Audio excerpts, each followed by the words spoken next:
I came to the University of Lloyd back in 1974 as assistant director of the Educational Opportunities Program. And 4 years later, I was named the director of the Education Opportunities Program. And my challenge was to help increase the enrollment of Black students on campus and to ensure that they had the best chance of graduating from the university. And that meant with my staff creating programs to inspire the students. But we started out going primarily to Chicago to visit high schools there. But then we started moving to East St. Louis, Illinois, and other downstate communities, and talking with not just students, but to principals at the various high schools.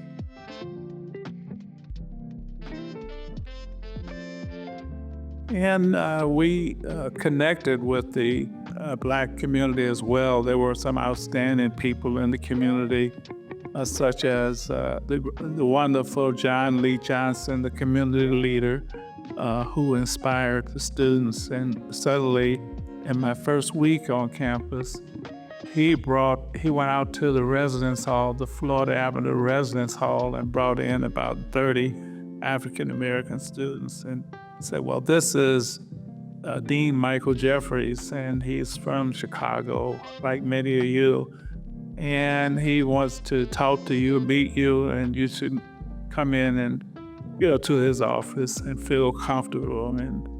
And so John did that. He was among many other people.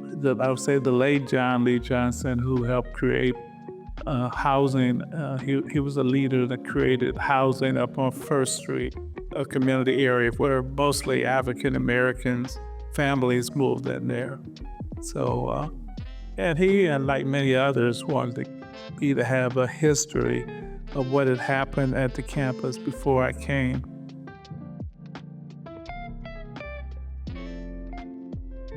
Because there had been a program it was later called Project 500, but the goal was to increase the Black enrollment by at least 300 people in the classes that would follow after.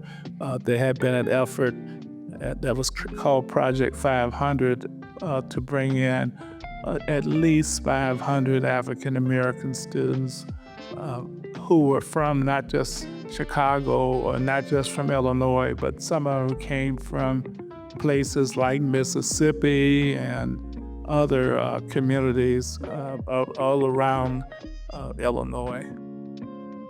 But again, the role of the Project 500 was not just to bring students in to enroll in classes, but to ensure that they have the best possible services, to ensure that they have the best chances for completing a degree at the university.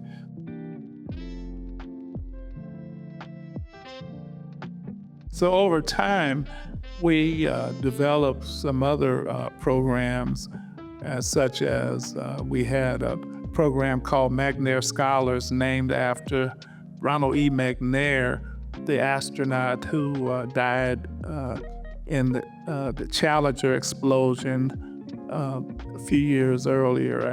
And we created programs that were not just on our campus, but we created a program up in Wisconsin, and we invited other people who had McNair Scholar programs around the country. Over 2,000 students and their staff, the faculties, the deans, and directors of programs that were funded by the federal government.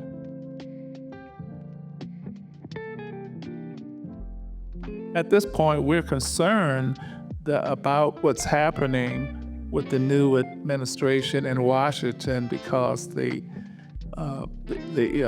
Secretary of Education, who was an outstanding gentleman, came from Connecticut, and he was a leader in education, coming from Connecticut, and he he used to meet with us in D.C.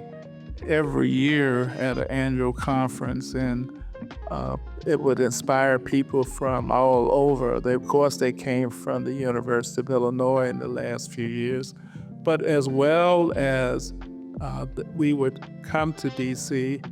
and we would talk about the future and the future of expanding programs for not just Black and Latino students, but individuals who grew up in low-income families. So it was very diverse, and nearly every state in the union had students and staff that would come. Many of us have been very disappointed that the administration basically eliminated some of the programs and opportunities, especially individuals who had considerable experience in working with students and preparing students to go on to not just graduate, but to go on into graduate and professional programs.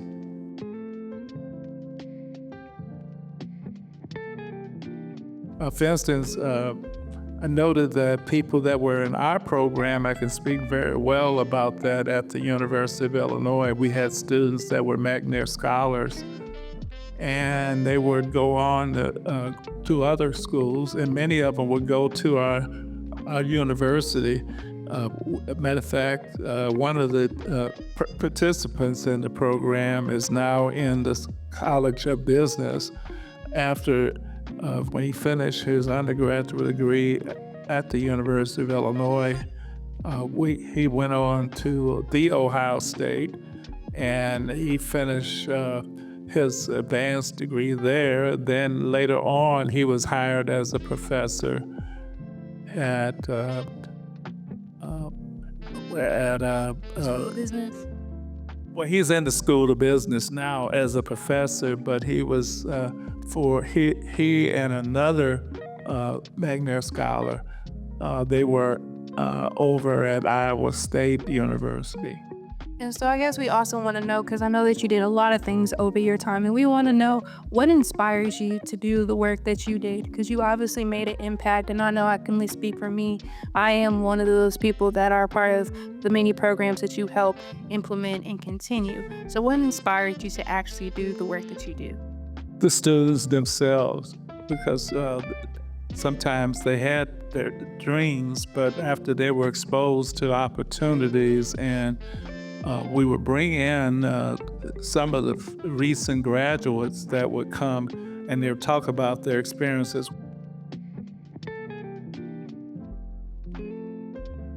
We started out with groups of students once they were admitted to the university. We would go up to Chicago, where most of them were from, and we would get free space at UIC, at the University of Illinois, Chicago. And we talked about, we would bring students who were currently enrolled, and they would talk about what they were had experienced at the university. And there would be representatives from various student organizations.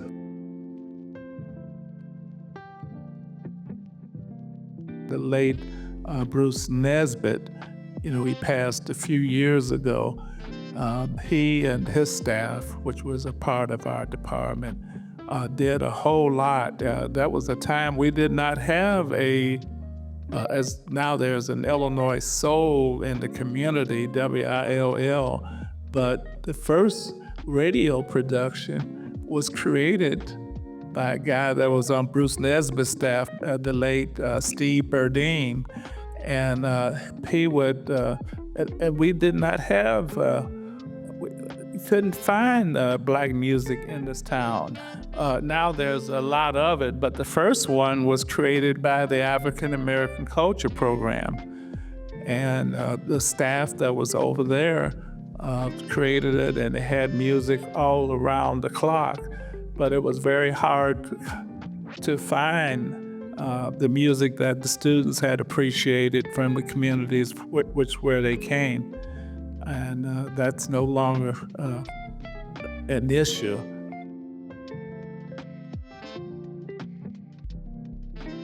My dear friend was one of the assistant directors of the program, Dean Otis Williams, who still lives in this community. He came here initially as a graduate student. He went to school in Louisiana, and his wonderful wife, Jacqueline now Williams, she grew up in Chicago and came here as part of that Project 500 group. And other people followed.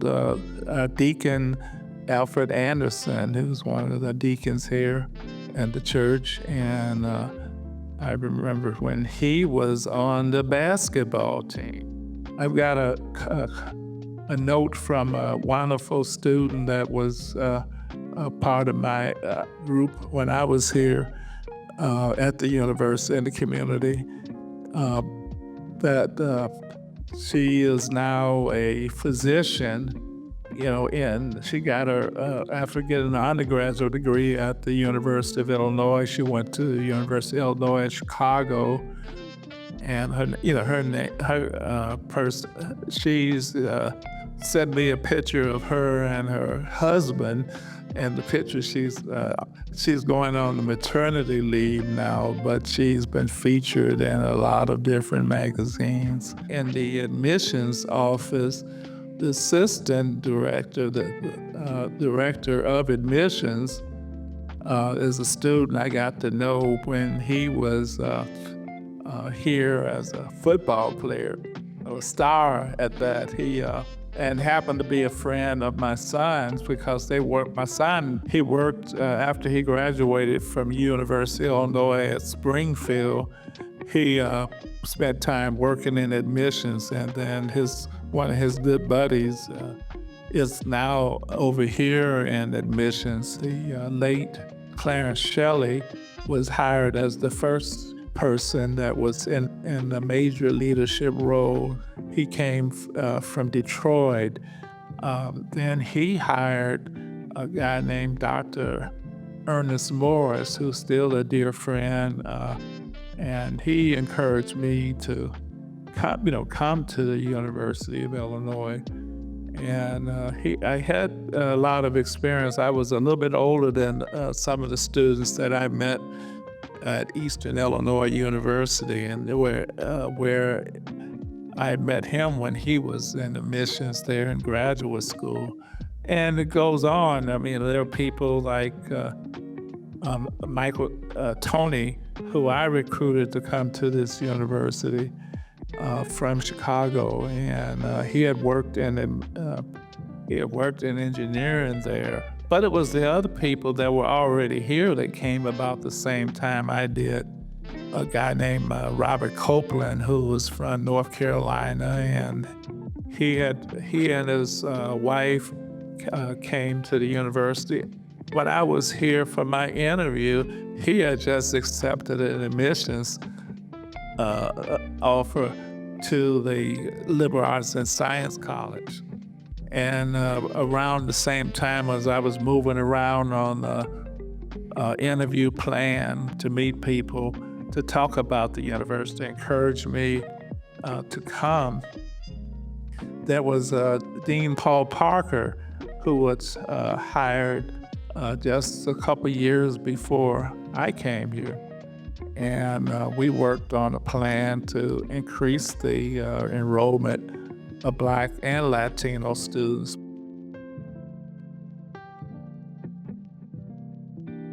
So the university was sometimes better known outside of Illinois than they were inside of Illinois, because sometimes people would come to the university, as they do now, for sports.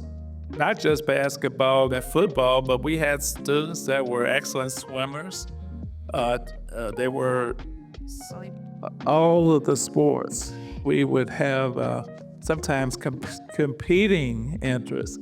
I remember things that Bruce Nesbitt, the late Bruce Nesbitt, had about ideas about doing things and creating events like a special graduation programs And so we would, and now it's assumed that's going to happen when the Dr.